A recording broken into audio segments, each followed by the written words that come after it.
Have you ever stood in a room full of laughter and celebration, only to feel a cold shiver tell you that everything you're seeing is a lie? As we get older, we are told that our instincts are just worrying or that we're losing our grip on the modern world. But what if that nagging feeling in your chest is actually the only thing standing between your family and total ruin? I stood at the edge of my only son's wedding ballroom, watching the crystal chandeliers cast a glow that felt more like a spotlight on a crime scene than a romantic celebration, and I found myself asking a question that every parent 65 and older secretly fears: have I raised a man who can no longer see when he is being hunted? To the 300 guests, the bride was a vision of perfection, but to my eyes that have spent decades studying the structural integrity of buildings, she looked like a beautiful facade hiding a foundation that was already crumbling. The music was swelling and the champagne was flowing, yet all I could think about was the $150,000 sitting in my bank account, a gift intended to build my son's future that was now starting to feel like a ransom payment for his soul. You start to wonder if your presence at these milestones is wanted, or if you are simply a bank account with a face, waiting to be emptied and then moved into the shadows. But as the bride's eyes met mine across the room, she leaned in and whispered the words that changed everything: "Tomorrow, you're out of this family." She thought she had won. She thought I was a defeated old woman. But she didn't realize that in that very moment, I was already logged into my banking app. I watched her smile, and then I hit cancel. If you stay with me through this video, I am going to show you exactly how that one click triggered a collapse she never saw coming, and why sometimes, the most loving thing a parent can do is let the fire burn the lies away. You need to see how this ends, because what I discovered next wasn't just a broken marriage, it was a criminal blueprint that nearly erased my son's entire future. The erasure of a son. Is it possible for a mother to lose her child while he is still standing right in front of her? We often worry about the health of our children or their financial success, but we rarely talk about the slow, agonizing grief of watching their personality being erased by someone else's influence. In the 12 months leading up to that wedding, I watched my son, Daniel, transform from a man of deep convictions and laughter into a quiet shadow who checked his phone for permission before answering a simple question. It started with small things: holidays that were suddenly too busy for old traditions, and phone calls that were once an hour long turning into 5-minute updates monitored by a voice in the background. You start to ask yourself if you're just being a difficult mother-in-law, or if you're witnessing the systematic dismantling of a man's soul, and that doubt is a poison that keeps you up at 3 a.m., staring at the ceiling. I remember a Sunday dinner where I mentioned the $150,000 fund I had built for his future home, and the way Serena's eyes didn't just light up, they hardened, like a person seeing the finish line of a long race. It makes you wonder, doesn't it? Is the love of a new partner supposed to expand a person's world, or is it supposed to shrink it until there is only room for two? Every time I tried to bring up a concern, Daniel would defend her with a script that didn't sound like his own words. It sounded like a lesson he had been forced to memorize. The fear that settles in your bones during these moments isn't about being right, it's the terrifying realization that the person you gave life to is being taught to see you as the enemy. And as I watched them dance their first dance, I realized the cracks I had been seeing weren't just surface level. The entire structure of my son's life had been compromised. And the only person who could see the collapse coming was the one person he had been trained to stop listening to. The cold ultimatum, the moment of truth, didn't happen during the vows or the toasts. It happened in a quiet, carpeted hallway near the white rose arrangements where the air felt thin and heavy with the scent of expensive perfume. Serena approached me, not with the warmth of a new daughter, but with the calculated precision of a CEO firing a long-term employee. She told me, in a voice as smooth as glass, that Daniel needed peace and that people who caused discomfort would no longer have a place in their new life, a clear, unspoken threat that my access to my son was now conditional on my silence and my bank account. Have you ever felt the world tilt when someone half your age tries to tell you where your boundaries are? She wasn't just asking for space, she was marking her territory and telling me that my years of sacrifice, my wisdom, and my love were now obstacles to be removed. It is a specific kind of insecurity that hits you when you realize that the person your son loves sees you as a relic to be managed rather than a mother to be honored. But she made one fatal mistake. She assumed that because I was quiet, I was weak. She saw a 68-year-old retired architect and thought she was looking at a crumbling building, forgetting that I am the one who knows how to read the blueprints. As she walked away, leaving me standing there in my best silk dress, I didn't cry and I didn't scream. Instead, I reached into my purse and pulled out my phone.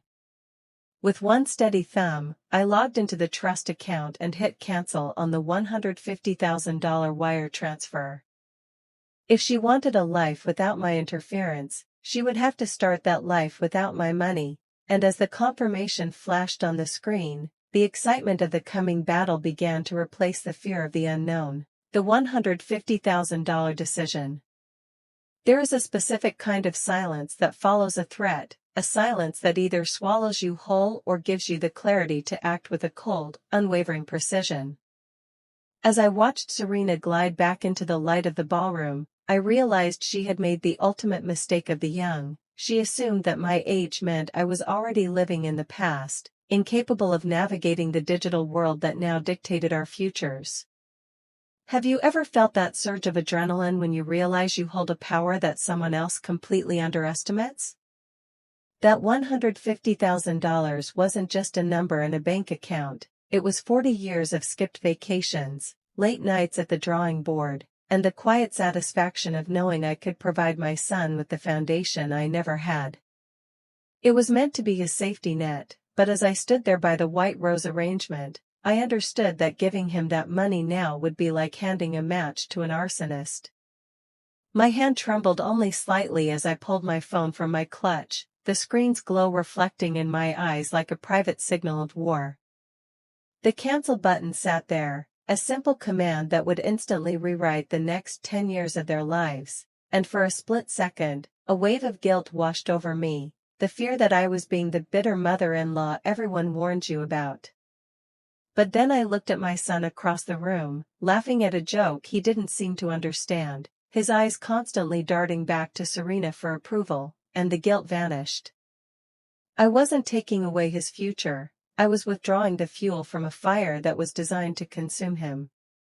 With one firm tap, the pending transfer disappeared, replaced by a transaction cancelled notification that felt more like a liberation than a loss.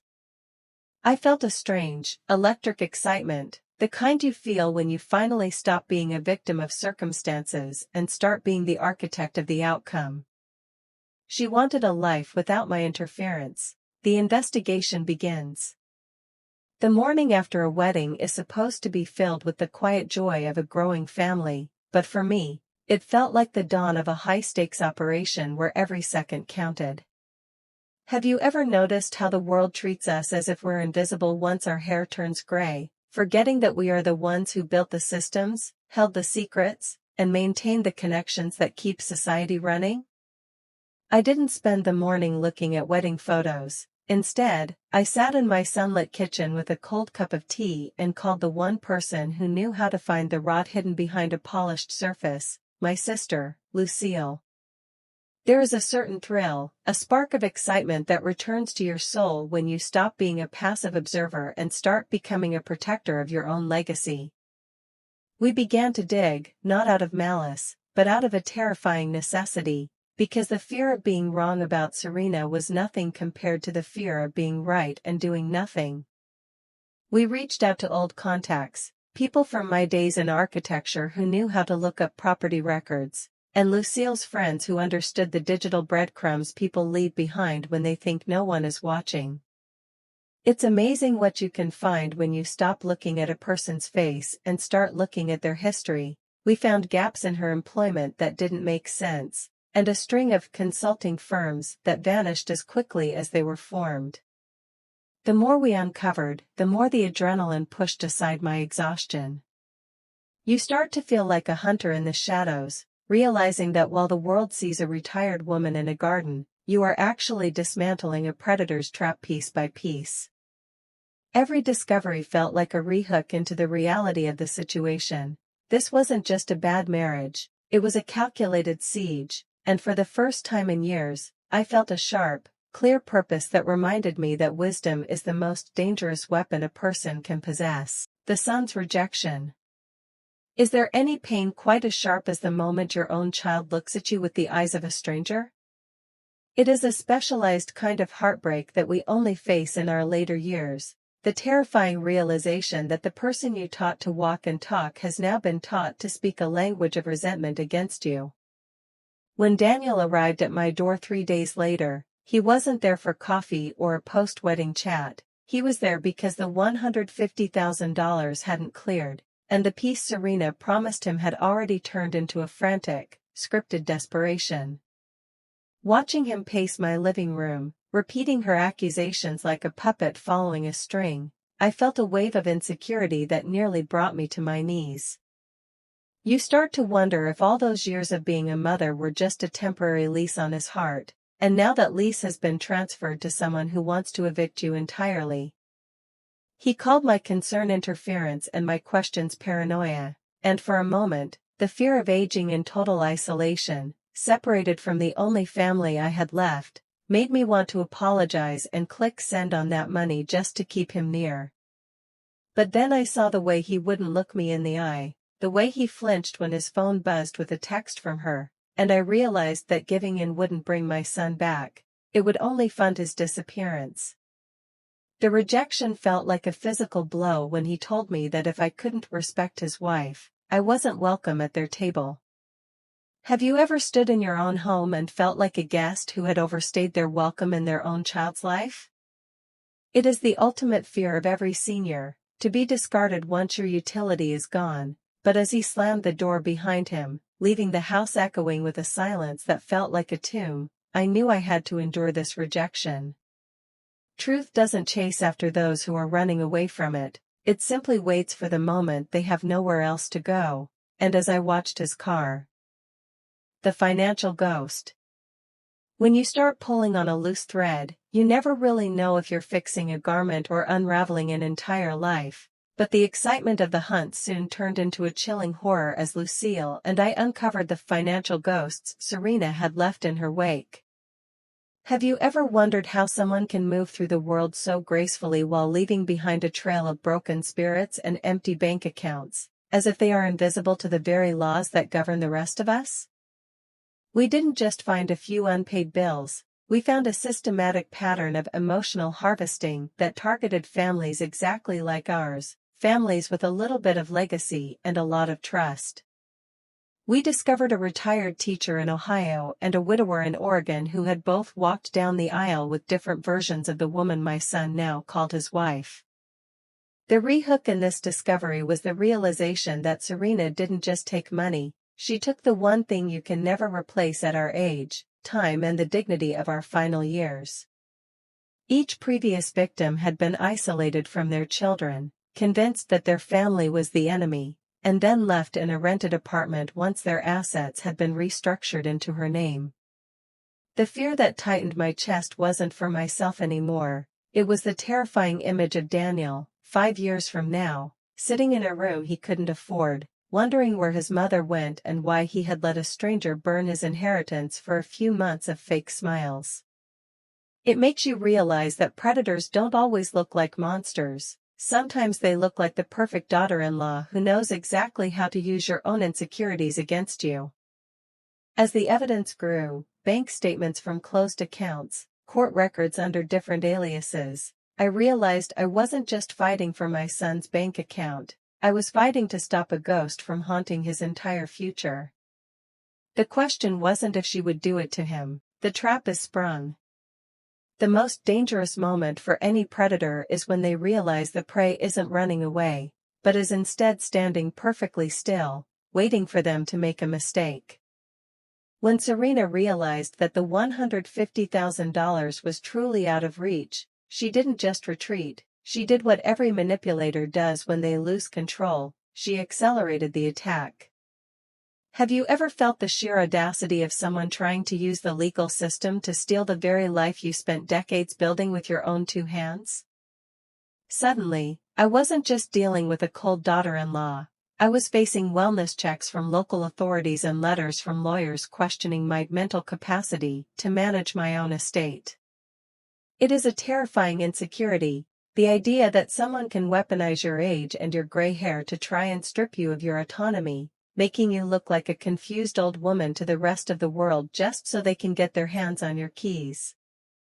She tried to convince Daniel that my erratic behavior was a sign of a failing mind, a rehook into his fears that forced him to choose between protecting his mother or believing his wife. But she forgot one crucial thing: I am an architect. I don't just build, I document every single bolt, every beam, and every conversation. For every concern she raised, I had a counterstrike, a video of our wedding confrontation, a log of her financial demands, and the forensic trail of her past identities that Lucille and I had spent weeks verifying. The excitement of the legal battle began to outweigh the fear, because for the first time, the ghost was being forced into the light of a courtroom where charm doesn't matter and evidence is the only currency that carries weight. Watching her face pale when my attorney presented the wellness check reports alongside her previous aliases was the moment the trap she had set for me snapped shut on her own life. She thought she was hunting a defenseless senior, but she had actually W.